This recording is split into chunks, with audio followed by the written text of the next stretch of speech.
Hello, and welcome to another episode of OnAir Healthcare. I'm Dr. Mario Ramirez, a consultant here at Akin Gump. And I am Matt Hittle, a senior policy advisor here at the firm. Matt, I'm really excited about our discussion today. We have, over the last few months, covered a range of topics, and today we're going to be talking about the opioid epidemic, which is, something that I think has been back of mind for a lot of folks throughout the pandemic and has sort of fallen off a lot of people's radars. But according to provisional CDC data that was released earlier this month, drug overdose deaths have increased more than 30%, between March 2020 and March 2021. And we think this figure probably undercounts the number of deaths that are really out there.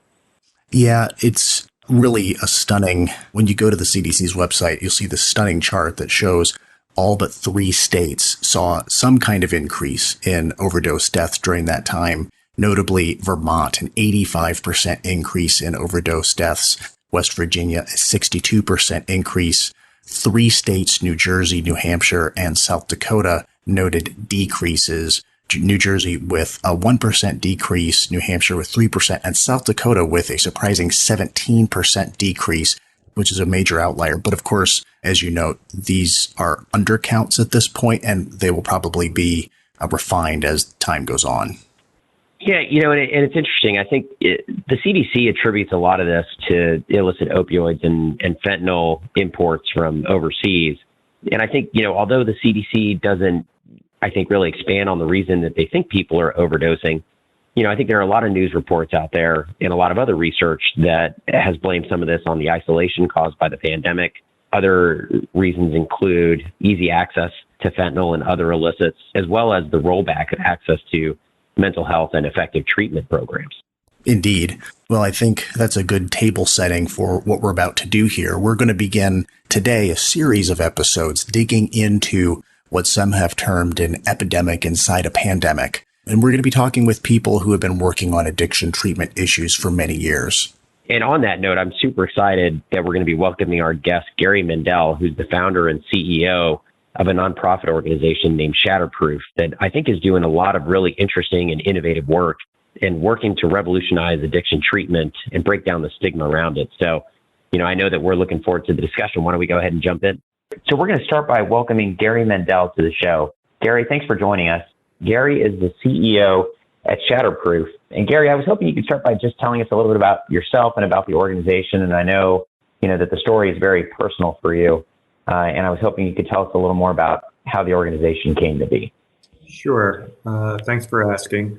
My career was not in the healthcare industry nor nonprofit. And I was building my business, raising my family. And my older son, Brian, became addicted to alcohol and then drugs.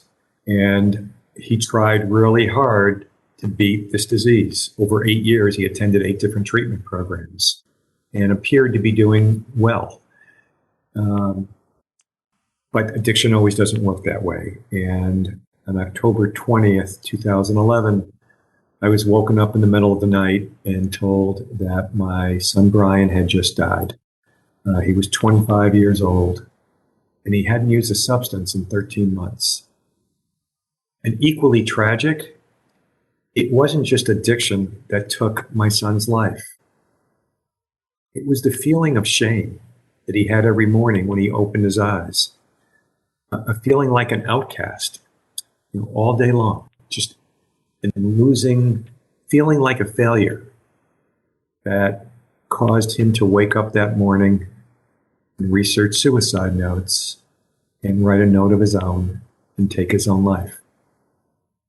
And it obviously doesn't get much worse than that as a father. And I really, after his death, I really struggled with 2 questions.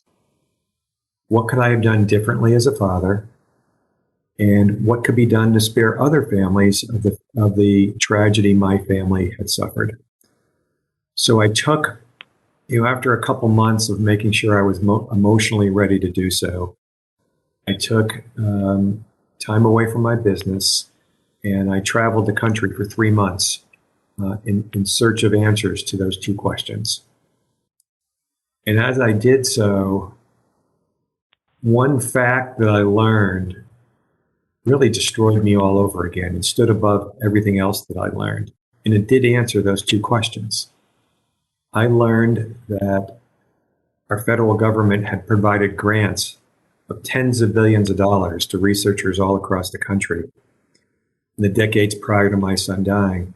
And those researchers had successfully used that funding and created a wonderful body of knowledge that had proven through randomly controlled trials to be able to significantly prevent many of our loved ones from using drugs and becoming addicted, knowledge that had proven to improve outcomes and treatment for those who needed treatment, and research that had proven to reduce the shame and stigma had taken my son's life. What was so tragic is all this information was sitting in peer-reviewed medical journals, and hardly any of it was being implemented. So, in answer to your question of how this organization came to be, what became very clear to me is what this country needed was an organization that was run like a business, that would block and tackle and ensure that this research that existed would get implemented. And so I decided to leave my business and spend 2 years developing a business plan to launch a national nonprofit that would engage millions of Americans and empower those Americans to create the change that's needed. Empower those Americans to get this research implemented and protect our families. And that's, an incredibly powerful story. I know Matt and I have children of our own, and as a physician myself, I can only imagine how difficult that must have been, Gary. And I think the ability to try and translate that experience and build off of that to create an organization like Shatterproof is really powerful. And I'd like to dive into that point about the stigma issue that you brought up. And particularly, one of the things that Shatterproof has worked on is coalescence around something called the collaborative care model. And can you tell us a little bit about that and some of the challenges that you've encountered as you tried to amplify that model? Sure. The collaborative care model is a perfect example of what I was referring to, of research that exists that was not being implemented. It's a very simple model of paying for addiction treatment. Instead of paying for a session with a primary care practitioner, or instead of paying for treatment in a specialty provider, this model is very simple. It pays for the services of 3 professionals: a primary care doctor, a care coordinator, and one of 2 specialty consultants, either a psychiatrist or an addiction specialist. And either one of those 2 are typically outside the practice and are brought in as a consultant. But you put those 3 together, and research has proven through over 80 randomly controlled trials that it improves the outcomes of those in treatment. And for addiction specifically, by over 50% improvement in outcomes, over 50%. So there is a perfect example of what research, all the funding that has gone into prove that something works, saves people's lives, and has not been implemented. At the time we got involved with that model, there were 14 states that had activated the billing codes that had been approved by the Centers of Medicare and Medicaid. And the other 36 states had not even activated the codes. In most of the 14 states, even though the codes had been activated, they weren't being implemented. So that's a perfect example of an organization like us coming in, working with the 14 states to activate the codes through a manual that we've created, and are activating and showing how simple it is, or educating Medicaid offices the steps it needs to take to implement the codes. And in the other 36 states, to get the codes first turned on so they can begin the implementation, which again is fairly simple, but change takes time. But we're getting it done. Just in the last few months, California has activated the codes, Texas has activated the codes, Massachusetts has activated the codes. So just in the last few months, it's gone from 14 states to 17. And we have many others that we're in conversations right now that we believe will be activating the codes in the coming months. Gary, why do you think that some states have been slow to to implement the codes? What's been the difficulty with the uptake so far? It's a great question. Change takes time. People are busy. They have a lot of priorities. A lot of wonderfully smart, well-meaning people are just torn in different directions. And it's a matter of our coming in and building a relationship with them and educating them to something that will actually improve outcomes, lower costs, et cetera. And there's also some issues related to the business side of getting accurate billing for the new codes. That needs to be put in place. Medicaid agencies want to start measuring outcomes. They got to put that in place. And there's a learning curve. But it all can be done, and it's fairly simple. It just takes a little time, and it takes an organization like us with our public policy team. They have 3 priorities last year, this year, and next year. This is one of those 3. And we're going into states. We're not coming in with 20 suggestions of how to change policies. When we go into a state, there's only one of 2 policies we're talking to them about, this and another one. That's it. And in addition to the collaborative care model, Gary, I know that one of Shatterproof's priorities has been focusing on the need for federal legislation and a requirement for accrediting bodies within the medical education establishment to actually do more about teaching towards opioid addiction and alcohol addiction and effective measures to addressing these problems that I think have gone under addressed, particularly during the pandemic, but really over the last 20 years. Can you tell us a little bit about that work? Sure. Unlike the collaborative care model, which is really under the domain of state Medicaid agencies, putting in place a system where the approximately 1 million currently active physicians are educated on the basics, on the prevention, treatment, and recovery of addiction is more of a national issue. It can be done nationally, obviously much faster than going state by state.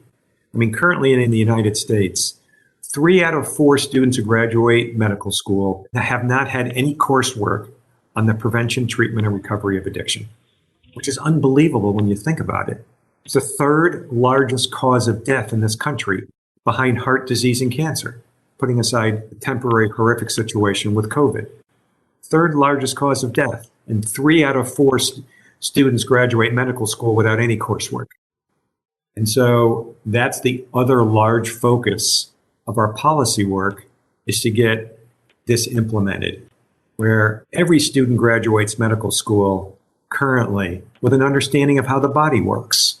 And then if they want to specialize in heart disease or some other specialty, you go on to a residency and a fellowship for specialty care. But everyone graduates medical schools, all the students do, with a basic understanding of how the body works. And they should also graduate with a basic understanding of addiction. And so we're approaching 2 ways to do so. One is federal legislation.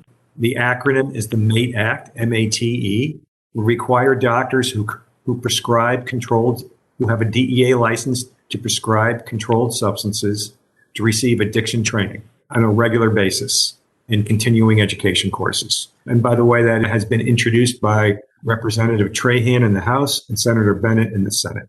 And we have bipartisan co-sponsors in both the House and the Senate. And that's one avenue. And that is actually gaining some momentum in the United States Congress right now.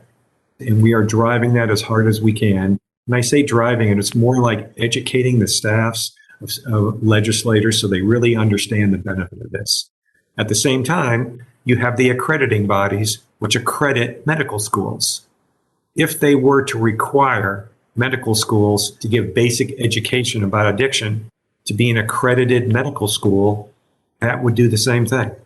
So we're working both paths with the expectation that we will get one of them done. The other thing that you're working on, as I understand it, is the Addiction Treatment Locator Assessment and Standards Platform, or ATLAS.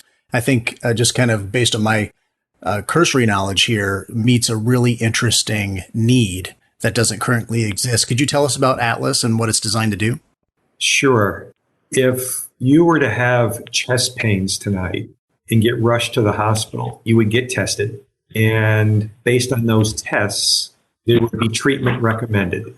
And that treatment recommended would be by a doctor who's gone to medical school, who has a specialty in heart disease, and you can go to 20 doctors with the same situation, and it's going to be in a fairly tight band of the recommendations. And then how you're treated will be in a fairly tight band of treatment that's based on science, which has proven to be effective. Well, today that's not so for addiction treatment, because addiction treatment has been outside of the healthcare system, created when decades ago with this quote unquote rehab system outside of the healthcare system, where there hasn't been the standards of care. And you asked a great question in follow up to the previous question about so many doctors graduating, students graduating medical schools, and not having any understanding of addiction treatment. And so what Atlas does is we created one national standard of care for the treatment of addiction, which unbelievably had not existed. It's our Shatterproof National Standards of Care, which are based on the 2016 Surgeon General's report. So again, it's not us. We're just the energy, if you will, to take that science that was already proven and put together in the Surgeon General's report and codify it in 8 principles of care. The sequel to that, the next step, was to then create quality measures, information that we can gather from treatment providers, from patients on evidence-based, valid and reliable measures, and claims data, bring in as 3 sources of information and show transparently to families looking for treatment, comparatively, treatment program alongside treatment program, to show which ones were offering evidence-based practices and which ones were operating on the science of 20 or 30 years ago, which ones were current and which ones weren't. And so we launched this in 6 states last July after developing it over a 2.5-year period. Those 6 states represent 13% of the United States population. And we're now fully funded to expand into additional states, which, as they're implemented next year, in total will now have Atlas have this resource for families for 45% of the United States population.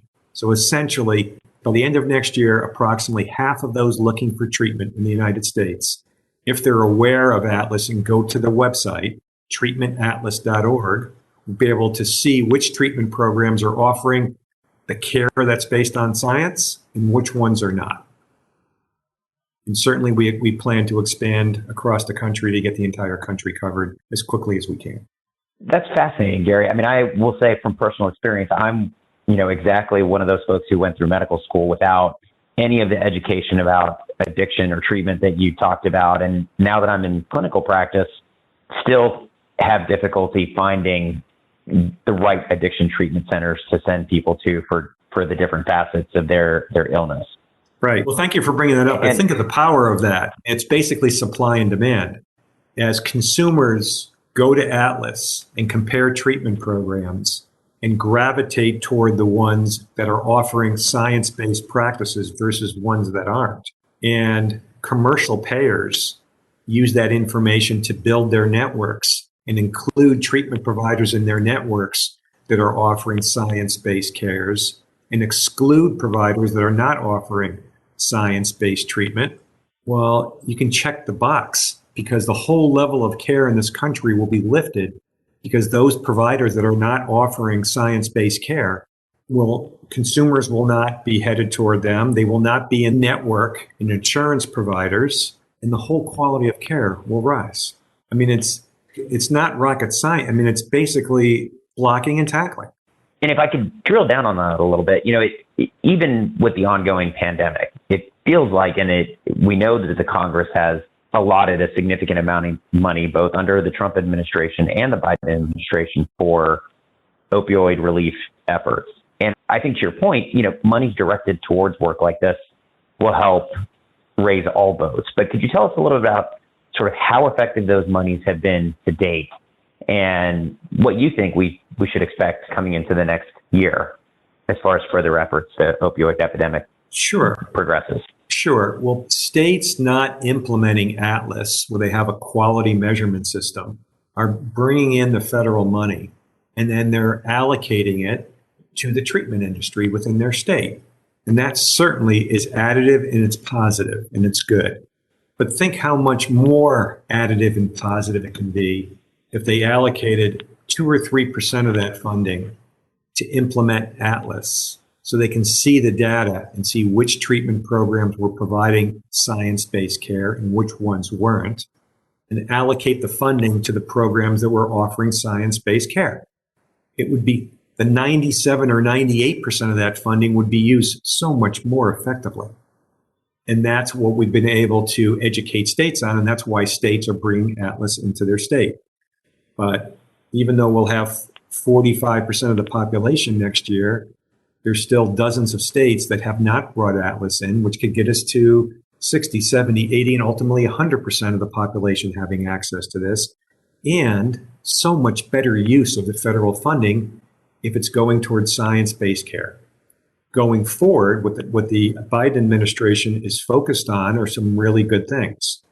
One of them is our MAID Act, is the education is requiring all medical professionals in the field have continuing education courses on the basics of the prevention and treatment and recovery of addiction.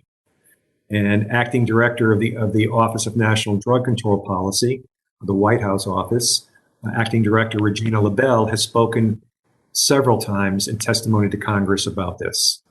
And it's picking up momentum in both houses of Congress, and we're hopefully that we'll get it through. And we're also talking to the Biden administration about a convening of the accrediting bodies of the medical schools to encourage them to require, as accreditation, the curriculum on the basics of the prevention and treatment and recovery of addiction. Dr. Gupta, who will be the new director of the Office of National Drug Control Policy, he understands this disease really well from his career in West Virginia. He has seen the destruction of families in his state. And he's also big on evidence-based, science-based prevention. It goes back to my opening remarks when I talked about traveling the country and learning that this information exists that wasn't being implemented. We've been talking most for the last 20 minutes or so about treatment, but information also exists on prevention. And in the Biden administration, we believe it's going to be very strong in getting prevention, science-based prevention, implemented as well. Well, Gary, you took the last question right out from under me. I was going to ask you just about Dr. Gupta. So I think that does it for all the questions we've got. Are there any final thoughts you want to share with our listeners before we let you go? Sure. Thanks for asking. This can be done. Addiction this year will take 200,000 lives in the United States, 200 families in a cemetery burying someone they love that didn't have to die. And I want to stress, didn't have to die, because our federal government has been funding wonderful research for decades, and the research exists. So for those listening, would like to help us move this along faster, please reach out to us at shatterproof.org or find me on LinkedIn or any other way. And together we can do this. Every person that joins with us is one more addition to the power we have to get this done.